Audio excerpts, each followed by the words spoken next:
Donald Trump leading one of the most dangerous, and let's be real, downright dumb administrations in history was something we all saw coming. We warned people, and now here we are. But what's truly surprising is that this administration has already hit such a level of disastrous incompetence that even MAGA Republicans in and around the White House are turning on Trump. And it's not just a stray advisor leaking information, Republicans are outright furious. JD Vance, once a loyal supporter, is now stabbing Trump in the back. And top Senate Republicans are doing the same. It's a full-blown civil war inside MAGA, and honestly, I can't wait to break it all down because, let's face it, it's always entertaining when they turn on each other. But before we dive in, if you could take a second to like this video, and if you haven't already, hit that subscribe button. It really helps and means a lot. Now, before we get into exactly what JD Vance did to infuriate Trump and his allies, we need a little more context, so let's roll the clip. And as meritless as his rise to this job was,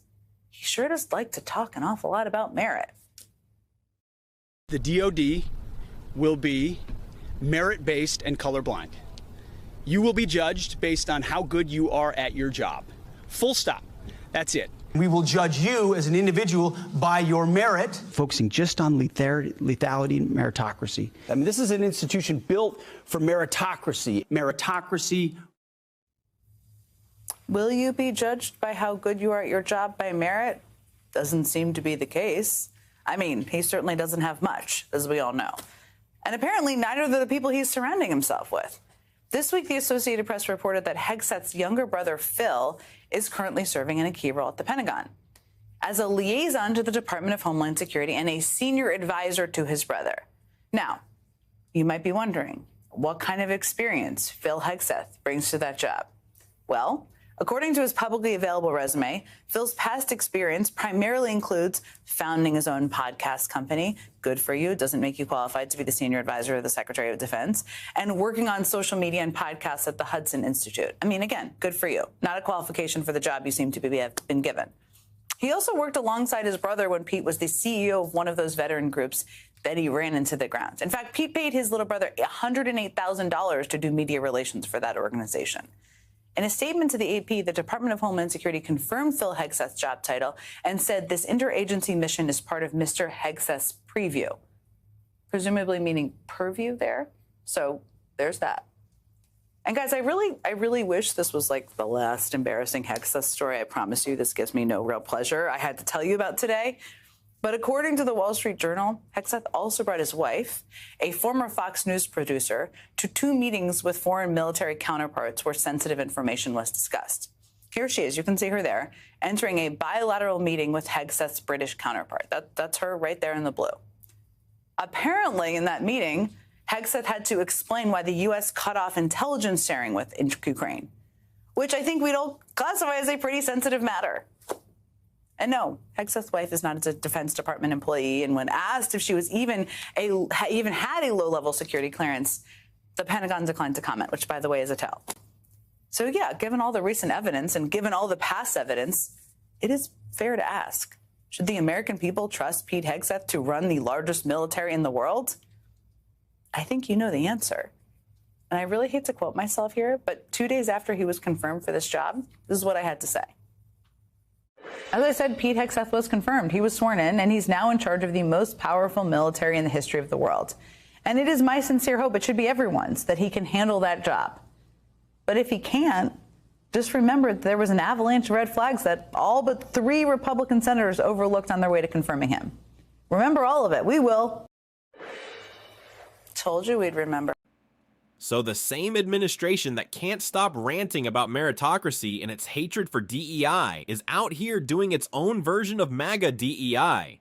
Honestly, I have no idea what qualifications any of these people actually have. And then there's Pete Hegseth, bringing his wife into top secret hearings. It's mind-blowing. This is the same guy who was under heavy scrutiny for his lack of experience from day one. You'd think he'd be doing everything possible to appear competent, but of course, that's not happening. No surprises there. But, like I said, what is surprising is just how quickly so many within MAGA are turning on Donald Trump, and that brings us to Signalgate. The reason I started with Pete Hegseth ties directly into this, because even Trump's own former vice president played a role in this mess.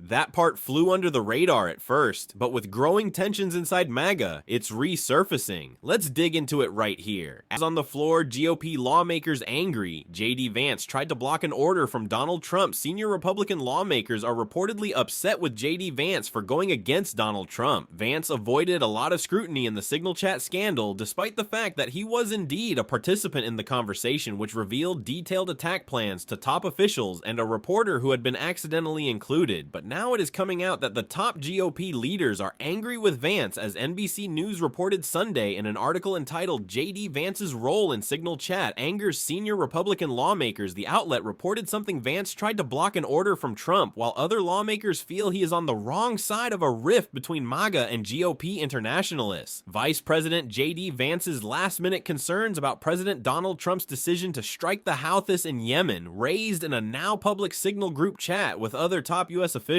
have left senior Republican lawmakers angry. The report states some are upset because they think Vance was trying to block a directive from Trump. Others reflecting a broader debate inside the administration and the GOP over the wisdom of embarking on a stepped-up campaign against the militant group are upset about the side he took. The report even quotes one senior Republican official on Capitol Hill as saying Capitol Hill Republicans still have their jaws on the floor with how actively the VP worked to undo a Trump decision. Thank goodness Miller stepped in and put him in his place. The Jet GOP official reportedly added, "It's one thing to have a healthy interagency debate before a decision is made. It's another to try to undo a commander-in-chief decision once Trump gives the execute order. This is the latter, and it's very Bolton-esque." Another Republican lawmaker quoted Vance in the text, asking the president was not aware how inconsistent this is with his own messaging. These are the president's policies, and for JD Vance to question them like that is ridiculous. He is the commander-in-chief. Yeah, I thought this wasn't getting nearly enough attention either, but then again, it's no surprise. MAGA is always going to try to bury the worst parts of any scandal, but JD Vance directly opposing Donald Trump, not shocking at all. Vance has spent much of Trump's political career pushing back against him. That was basically his entire shtick. So it makes you wonder, what does JD Vance actually think about this administration? Does he have any positive feelings toward it? Are there more leaks coming out about his views? Maybe on things like tariffs, for example. And speaking of tariffs, other lawmakers are also furious about that, even though Trump is doing everything he can to cover it up. Let's roll the clip for more. On the tariffs that you're planning, so you're expecting to hit something like 10 to 15 countries, is that right? No. All of the countries across the board? Not 10. I don't know who told you 10 or 15 countries. We heard that. So we heard that you were going to aim for the 10%. But you didn't hear it from me. And so how many countries will be in that initial tranche? You'd start with all countries, so let's see what happens. There are many countries. I haven't heard a rumor about 15 countries, 10 or 15 So you're countries. starting with all countries? Essentially all